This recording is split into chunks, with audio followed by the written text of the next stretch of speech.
Hey everyone, my name is Nolan and welcome back to another All the Mods 10 guide.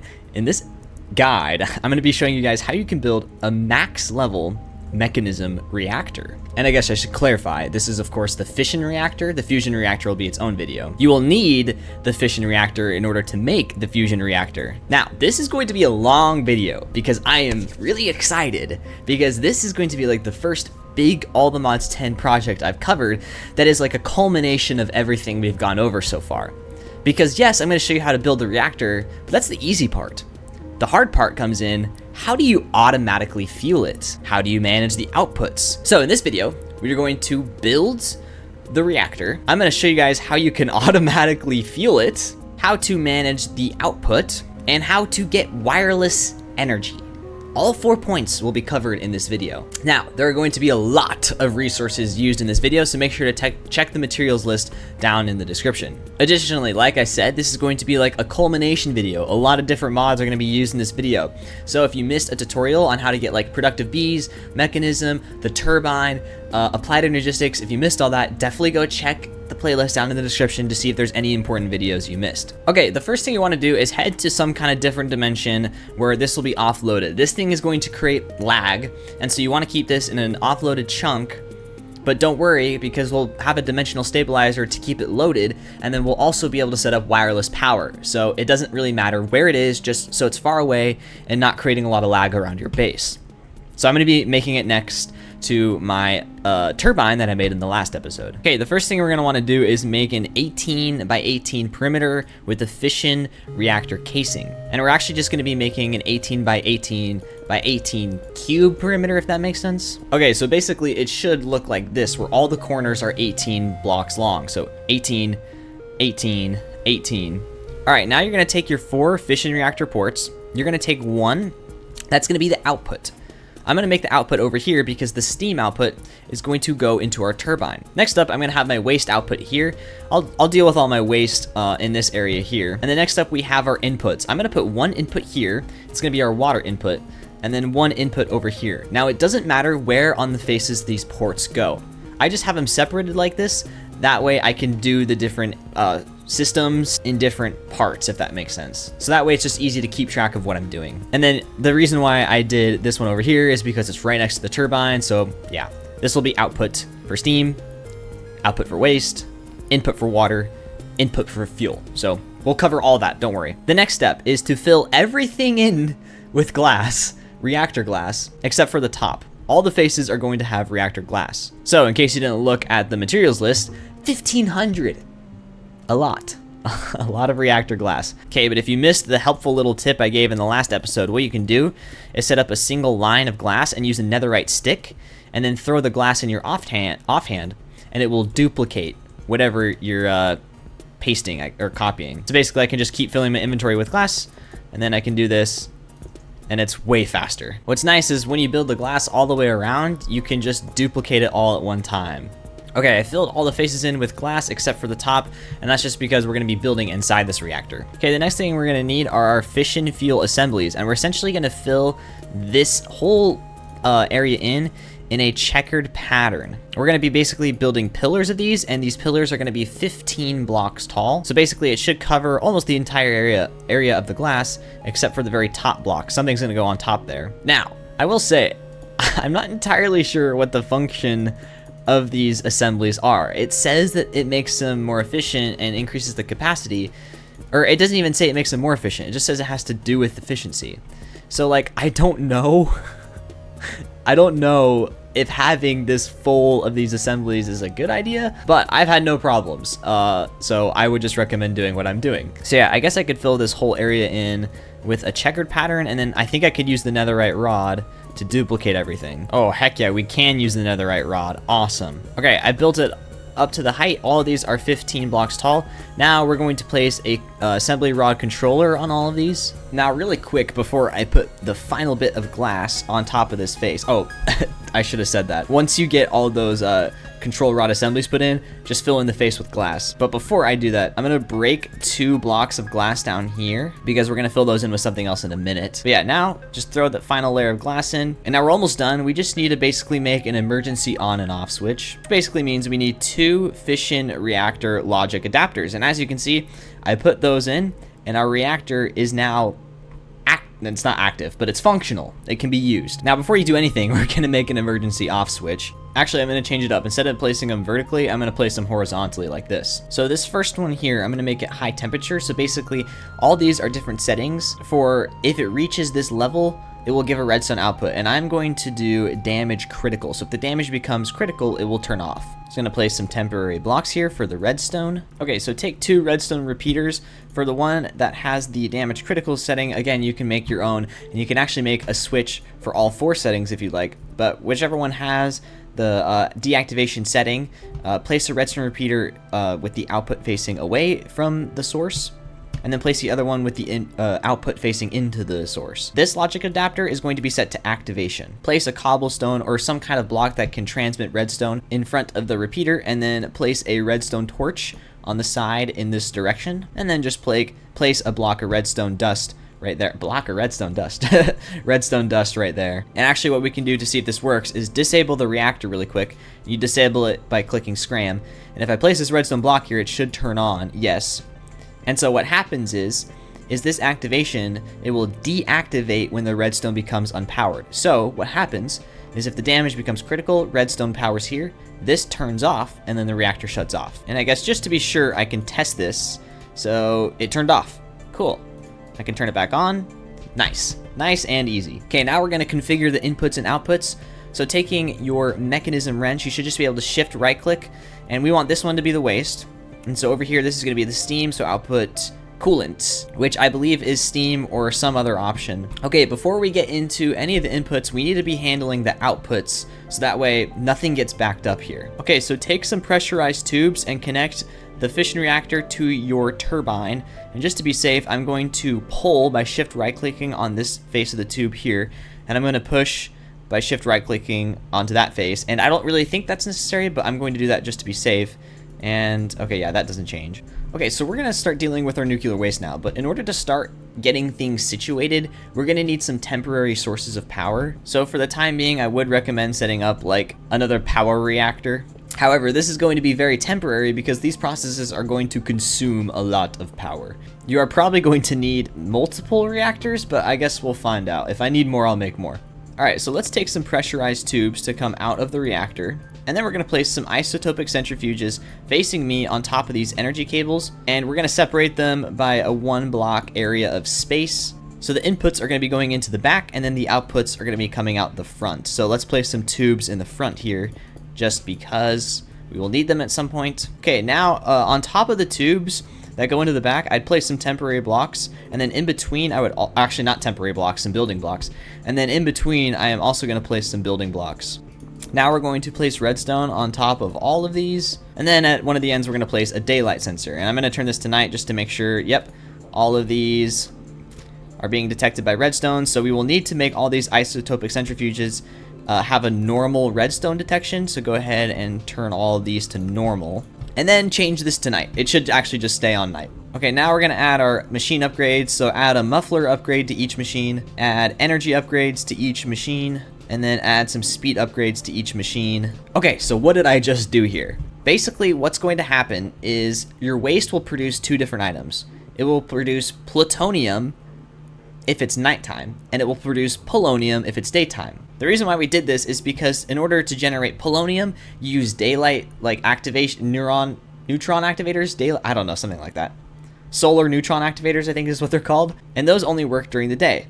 And so during the night, we obviously want our waste to be doing something other than just filling up, so it's going to go through our centrifuges first. So basically, during the daytime, our waste will fill up in here because these are not activated. They'll fill up here, and then they will come back out the pipes, and then they'll go to our solar ones. During the night, these will be activated, so all the waste will go in here, and it won't go anywhere else. Okay, now right here, I'm going to set up an ultimate pressurized reacting factory. And of course, we need to pump some energy into it. Okay, on the back, place down a sink. And then we're gonna need a fluid pipe to put water into the pressurized reaction factory. And we're gonna need to put our machine upgrades, like the energy and speed upgrade, onto this machine as well. So this is gonna turn our nuclear waste into plutonium pellets. However, it's also gonna give us spent nuclear waste. So I'd recommend designating an area to throwing down a ton of waste barrels. Now, here's the thing about these waste barrels. They automatically get rid of waste over time, just at a very slow rate. So I haven't even come close to filling up my waste barrels. I probably have maybe around 100. So obviously the more you have, the safer it is. So I guess for this tutorial, I would just recommend setting up 100. But like I said, haven't even come close to filling them up at all. And if it does come close to filling up, you can just turn off your reactor for a while, I guess. But here's the thing about this reactor. You just need this to get the resources to make the fusion reactor. Once you set up the fusion reactor, you'll never need this again. The fusion reactor generates so much more energy. So basically, my point is, you should never even come close to filling up these barrels, or like filling up your waste at all. So we are going to need to set up a lot of pressurized tubes here. Each barrel is going to need a pressurized tube going into it. Okay, so now in this reacting factory, I'm going to change chemicals to the left output. I want the output to be on the left, and I'm going to pipe over to my waste area. And then just to be safe, I'm going to make this pole. All right, now take an ME import-export bus and place it on the top. Throw some acceleration cards in there. And then you're going to filter this with fluorite dust. We will come back on how to generate fluorite dust later on in the video when we go over the resource generation. Like I said, we're going to be building everything first, and then we're going to start generating the resources that will automatically start doing all these processes. So for the time being, I'm just going to throw some Fluix glass cables on top of this, and later we'll connect this to a system somewhere. Okay, now we've handled plutonium. Now we need to handle polonium. So what we can do is almost the same thing we did here, just throw down 5 neutron activators, and then we're gonna continue on this waste tube line and make them connect to the backs of the activators. And then we're also gonna throw some tubes on the output faces. And again, it's gonna go into an ultimate pressurized reacting factory. Throw your energy and speed upgrades into there, and we will need to connect this to power. Again, we're going to use a sink to fill this with water, and we're going to need to keep it stocked with fluorite. So again, place an import-export bus, some acceleration cards, and then filter it with fluorite dust. All right, just as a failsafe, I'm going to add some waste barrels over here, and I'm going to throw the tubes on top of these waste barrels. So basically, if somehow these all fill up and these all fill up, the waste is not going to get backed up in the reactor, it will get backed up in here. However, I have never ever had that happen. I've never had waste go beyond these 2 machines. Oh, and also we need to manage this output again. So we'll change the chemical output to the left side. And because these are the same waste, we can just connect these tubes up, and all the spent nuclear waste is going to go in here. Okay, next up, we need to start generating water. So we are going to need a lot of sinks, and there is a very specific way we need to set this up. So essentially for all 40 of our sinks, and 40 might be overkill, okay? I basically just kept adding sinks to my reactor until my water count stopped going down. So if you wanted to, you could set up the inputs first and then add water later. However, that's really dangerous. It's just better to be safe than sorry. But for all 40 of the sinks, we're basically going to be following this checkered pattern. But before I continue with that, I need to clarify that all of these connection points need to be output. Even if they are just default, what happens is the water gets pushed into the sinks. And we do not want that, because then it will stop going into the reactors. So every single connection point to a sink with a pipe needs to be pulled. So this will take some time, but it's necessary. So yeah, I'm just gonna keep repeating this pattern. Okay, I've now set this up. All of these faces are being pulled from the sinks, and the reason why I built it one off the ground and I did it in this pattern is so we can maximize the amount of faces we're pulling water from.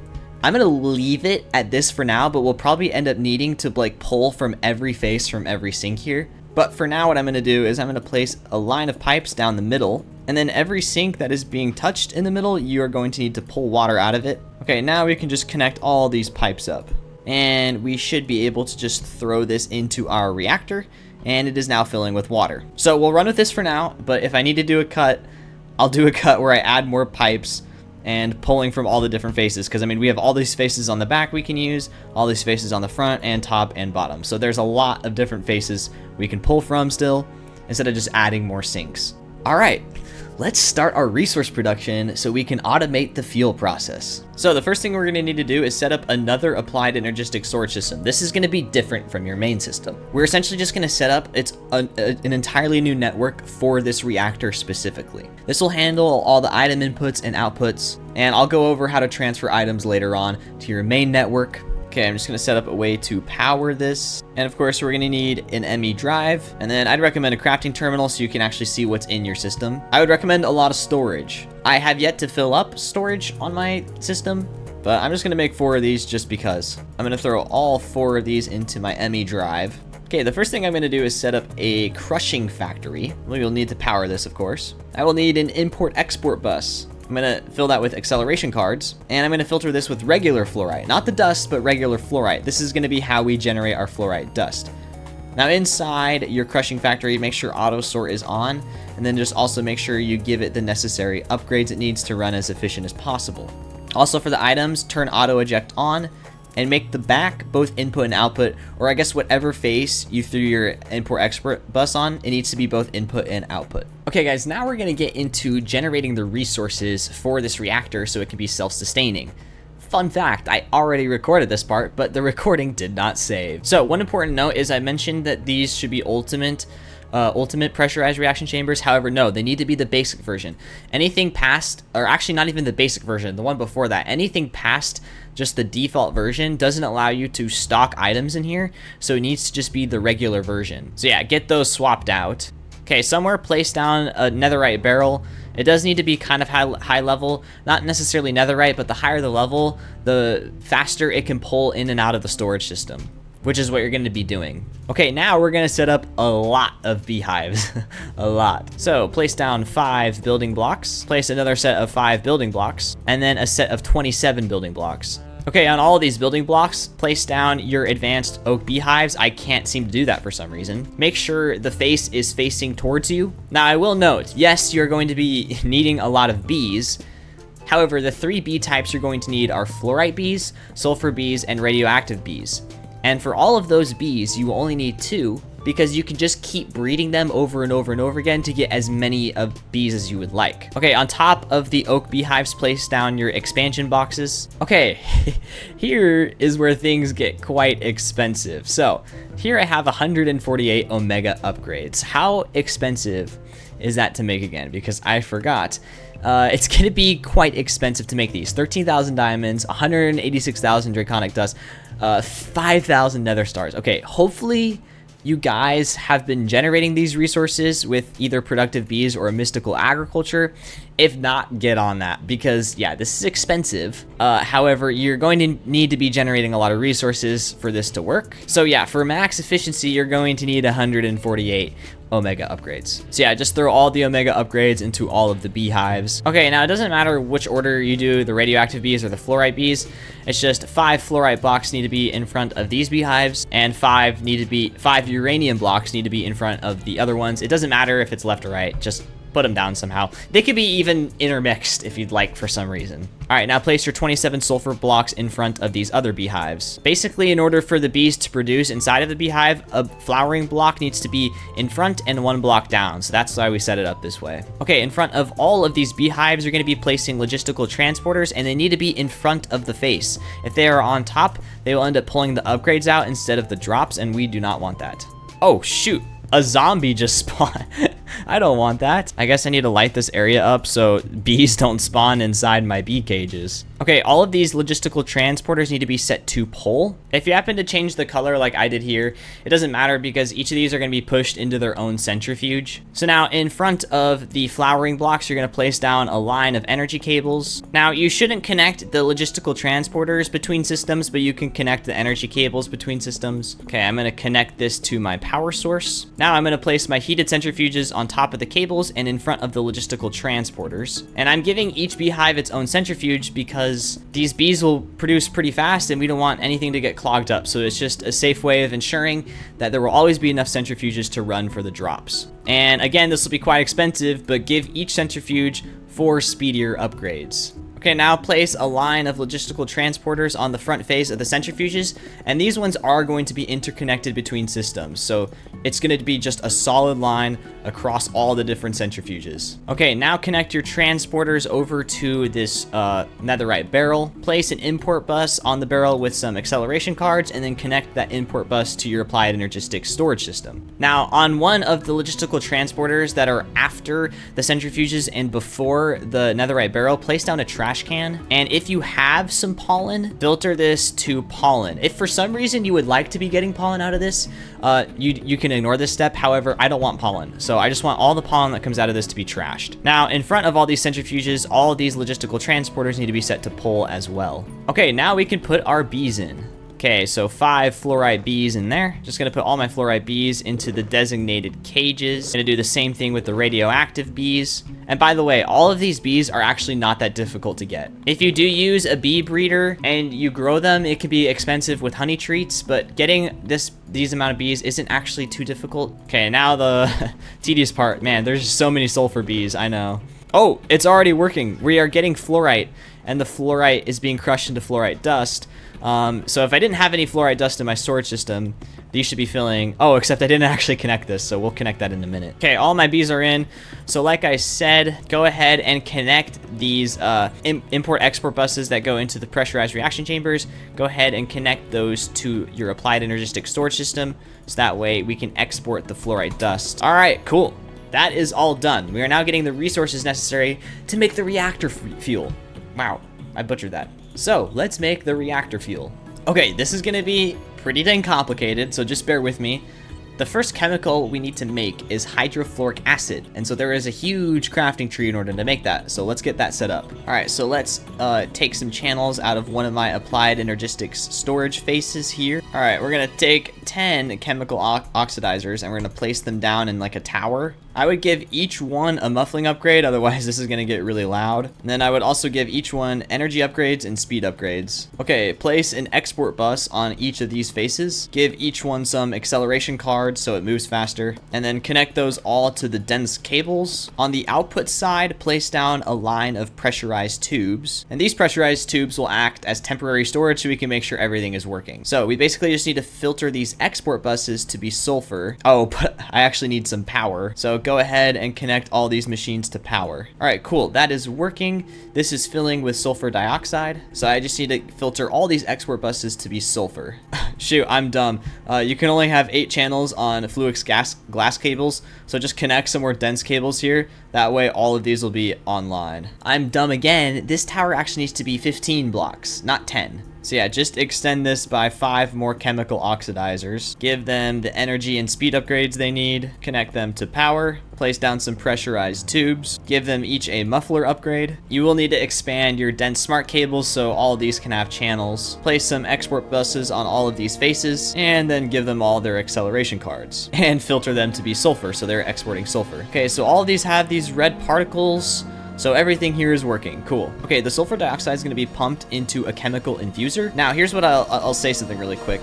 If at any point your machines stop receiving enough power, you will need to set up like another form of power system or swap your cables to the Mekanism cables because they're able to transfer more power. Give this some energy and speed upgrades and a muffler upgrade. Grab yourself an electrolytic separator. Place down a pressurized tube on this side, but a mechanical pipe on top, and then also place another one right here. Okay, place down a sink on top, and then we're going to pull from the sink, and it should put some water into here. Now, whatever side is hydrogen, just click this so it's dumping the excess hydrogen. We only want to be collecting the oxygen. Okay, looks like we need to pull from this pipe here and then also connect it to power. Oh, inside here, we're going to have to switch this. So this is going to be output 2, and we don't really need to, oh yeah, we do need to output. We need to change output 2 to output 1. That way it dumps it. Oh shoot, this is hydrogen. It needs to be oxygen. Okay, if I do this, there we go, oxygen. By the way, I just broke it and replaced it. Okay, now oxygen is filling up in here, and we're getting sulfur trioxide. Okay, I need to give this all the upgrades like the muffling, speed, and energy upgrade. Okay, now we're positive on the oxygen production. Okay, now I'm gonna place down a rotary condensator, and this should fill with water, but maybe not. Oh, we need to click this button up here So it fills with water and we get water vapor as the output. Okay, I'm gonna connect it to power and give it the speed and energy upgrades and muffling upgrades. Okay, now it filled all the way. Okay, now on the right side for chemicals, we need the right to be output. Okay, now place down a chemical infuser 1 block away from the rotary condensator. Give it some power, energy upgrades, speed upgrades, muffling upgrades. Now we're gonna need to change the inputs here. So for chemicals, we want the left to be input, we want the front to be input 2, and we want the right to be output. So now if I just throw down my tubes, everything should automatically fill here. So we have trioxide on the right, water vapor on the left, and we are now getting sulfuric acid, and we can throw down some tubes here, and those tubes are filling with sulfuric acid. Okay, now that is going to go into a chemical dissolution chamber. Again, energy, muffling, or those are speed upgrades, sorry. Energy, speed, muffling upgrades. Gonna give it some power. Okay, so I have to put fluorite crystals into this. However, I need all the fluorite crystals here to make fluorite dust. So what I can do is set up another bee farm for specifically fluorite crystals, and it will have its own applied energistic storage system, so that way I'm not exporting those crystals to be crushed. Just gotta get 15 more fluorite bees here. That's just because I set up a small little fluorite generator here. I only have 1 heated centrifuge because it should be enough for 3 beehives, but if we need more, I'll make more. So yeah, the bees are gonna generate the combs. The centrifuge turns the combs into fluorite and pollen. The pollen will get trashed. The crystals will go into this storage bucket here. The import bus imports the crystals into this small applied energistic storage system. I don't even have a terminal. I just want to store the crystals. So now I can throw down an export bus right here, put some acceleration cards in, and then filter this with fluorite crystals. So now when these guys start making combs, which, oh, I forgot to set these to pull. We got to pull out of the centrifuge, and then we got to do it here as well. The fluorite is getting stocked in here, and we are now getting hydrofluoric acid. Cool, we are getting one of the major chemicals we need. Now we need to get the other one. This one's gonna be a little bit different. It's more of gonna be like a chain of mechanism machines, so just kind of bear with me. Okay, first up we're gonna need 5 electrolytic separators, all with energy, speed, and muffling upgrades. For all these machines, change all of the outputs to none, except for the front. The output's gonna come out the front. And also it needs to be on the chemical setting. Make sure you're on the correct setting. Okay, place some fluid pipes down on the top, place down a sink in the middle, and then set this pipe to pull so it fills all of these with water. Okay, now we got to connect these to power. And really quick, I am noticing the centrifuge is getting backed up, so I am going to make 2 more centrifuges here just so we don't keep getting backed up. Okay, so we need the oxygen, so for the hydrogen, we are going to dump the excess. And now for the chemicals, so the oxygen is an output 2, so for chemicals, we're going to go to the front and we're going to change the output to output 2. We need to do that for all the machines. So now if I throw down some pressurized tubes, these should fill with oxygen. Yes, they do.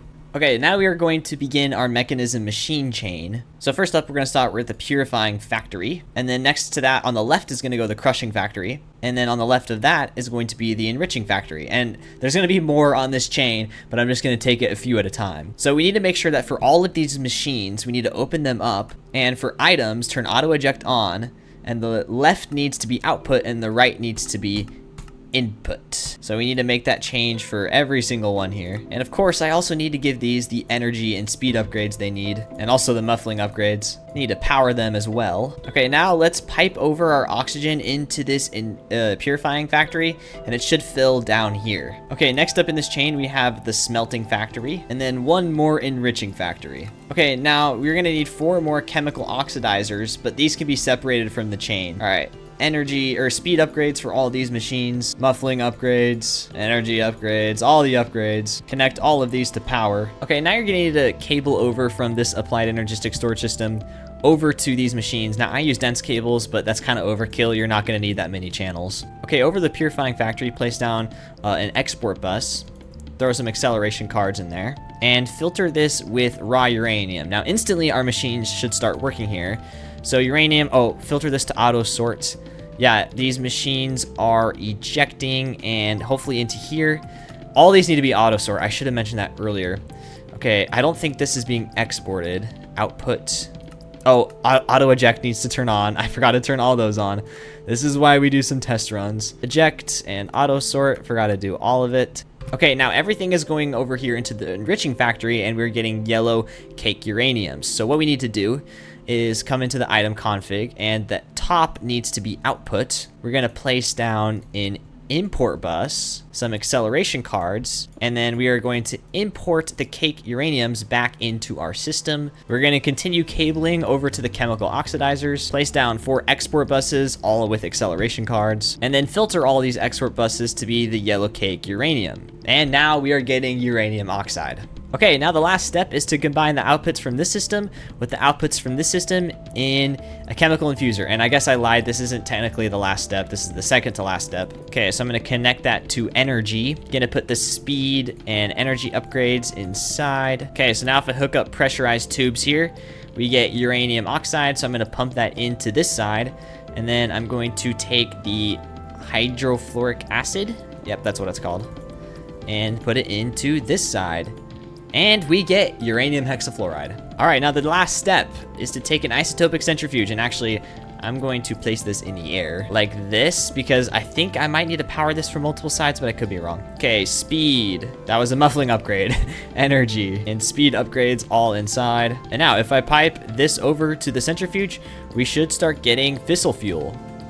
Heck yeah, there it is. All right, now all we need to do is make a fluid storage cell. Maybe I need a chemical cell housing, not a fluid cell. Ah, yes, it needs to be chemical. Sorry, not fluid. Okay, this rate looks correct here. I think this is as fast as we should be getting it. The idea is to have all the rates positive. However, it looks like this is actually just staying steady, which is okay, as long as it's staying steady. The last step is to put our fuel in. So I'm gonna place an export bus right here with some acceleration cards. I'm gonna click and drag fissile fuel, and then I'm gonna connect it to my ME system. All right, we are up and running. 0.1 burn rate. Am I getting any steam out of this? Doesn't look like it. That's okay though. So I'm gonna test something. Now, I was testing this at one point and it was like completely breaking. Now I think what you can do is instantly go to 250. Is that megabuckets per tick? I don't know. If I do that, is it gonna destroy? No. So yeah, we are now burning that much, and we are generating 5 million FE per tick. Let's freaking go. So now what you may notice is our fuel is going up a little bit. So the idea was we set all this up to generate just enough fissile fuel to be getting 5 million FE per tick. So if we wanted to increase the rates a little bit, we could just expand this a little bit more. But yeah, basically our bottleneck is actually like right here. Like I think we'd only need to expand this a little bit just to make this go even faster so we can get another centrifuge going. But yeah, pretty complicated. So yeah, now we're getting energy, so we need to store this, otherwise this will start to blow up and we need to make this fast. Okay, so now we're gonna make something called an induction matrix. So we're gonna need 2 induction ports. We're gonna need an induction cell, and then we're also gonna need an induction provider. And these two are different. One of these represents storage, so one of these can hold 1 trillion FE. And the other one is the rate at which things can be transferred. So for now, I'm just gonna have one of each, but you can put as many as you would like in a matrix. We are building a lot of power here, so I'm gonna start building this. So our energy output is gonna be over here. So I'm just gonna make this 5x5. I'm gonna build a 5x5 floor with induction casing. Then I'm gonna fill in the corners of the shape right here. Everywhere else, I'm gonna put structural glass. I mean, by everywhere else, I mean in the faces, except for right there. And right there. Those are gonna be where my import and export things go. So yeah, we'll put a port there and a port there. Okay, now I'm gonna switch to the universal cables from Mekanism because these have a way higher energy transfer rate, and I need this to be input. Oh, it's not built yet. This will be output. Okay, we have our storage cell. Now we need the provider. Dude, this is already almost full. I might actually have to turn this reactor off because I think if this starts to fill up, things get backed up here, and we do not want that to happen. So maybe I'll just turn it off for now. Yeah, these induction parts take quite a while to craft because there are a lot of ingredients needed, a lot. You don't need to go with the ultimate ones either. I'm just doing that for the sake of the video. Okay, now I'm gonna place that right there. Again, it doesn't matter where you place them, and you can place as much as you'd like. And yeah, now it is all built and we are storing energy. Our input is 10 million FE per tick. Okay, so let's turn our reactor back on. And this might change, maybe not. Okay, it doesn't. Okay, now let's talk about wireless power. So you're gonna wanna make something called a quantum entangloporter. And basically what you're gonna wanna do is throw it down on the output port right there. Now I'm gonna set this to, we'll call it Fission Reactor Tutorial. Oh, okay. Fission Reactor, there, we'll just call it that. I'll click check. And then that channel shows up down here now. So basically all the energy is going to be not put into here, but this can access whatever energy is in here because I believe we are on input mode. We are. So yeah, let's get rid of this stupid nitro reactor. We don't need this anymore, nah. So now what we can do is place down a quantum entangloporter here.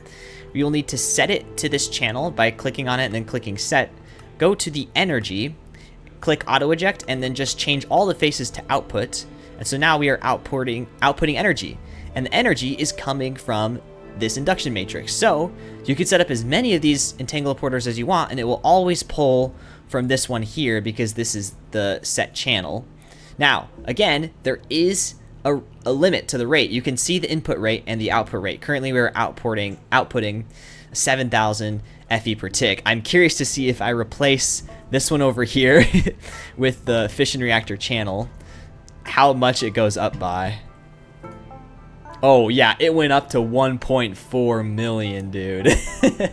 So yeah, these machines, they use quite a bit of energy, but it is entirely self-sustaining. There's one last thing to check right here, and it's to make sure our waste isn't getting backed up. The spent nuclear waste, yeah, we should be getting some of that. Okay, we are. Now these barrels can hold a lot, like a lot. I don't even know how much, but they can hold a lot. I never put energy or speed upgrades in these things. We're getting plutonium pellets now, heck yeah. And then I think because it's actually a rainy day, we also might be getting some of these. I think we are. Heck yeah, we're getting both polonium and plutonium because it is a rainy day. Okay, now this is worrying. We are getting some nuclear waste in the barrels here. And so this is probably gonna cause radiation leaks. So I would not recommend doing this, but I'm gonna test something. If I get rid of this pipe, if things start to back up. I think things might start to back up right now because it's a rainy day, so none of these machines are working at maximum efficiency. In fact, what I should probably do is move this daylight sensor right here so we can power as many machines at once as possible. So I think right now we're powering 3 machines, maybe. It looks like we are. Okay, it looks like our waste is now staying steady. Cool, we're good. This thing's working. I can't believe I built this first try, and it's working entirely smoothly. Holy cow. So yeah, that pretty much sums it up right there. Thank you guys for watching this incredibly long video, but very useful for getting all these pellets. Oh, I guess one more thing I needed to talk about. So we are putting the pellets into this storage system right here. So let's say these cables come from our main system. All we need to do is pump some cables from this system into a barrel, and basically we would just export the pellets from this system into the barrel and then import into our main system from the barrel. So that's how you can like exchange between systems. It's really not that difficult. We are taking no damage. We are building energy. Heck yeah. Now I would just monitor your waste levels, because if these pipes start to back up, I would definitely connect it to the waste barrels. But that's only if they start to back up. You don't want to connect it normally. And it looks like we actually didn't have a radiation leak. So you can use the wrenches to get rid of the pipes without having a radiation leak. If you break them, you will have a radiation leak. That's going to be a problem. Okay, I guess that's going to wrap up the video there. So thank you guys so much for watching. Hopefully you found this video enjoyable or helpful. And if you did, smash like and subscribe for more guides. And I will see you all in the next episode. Bye-bye.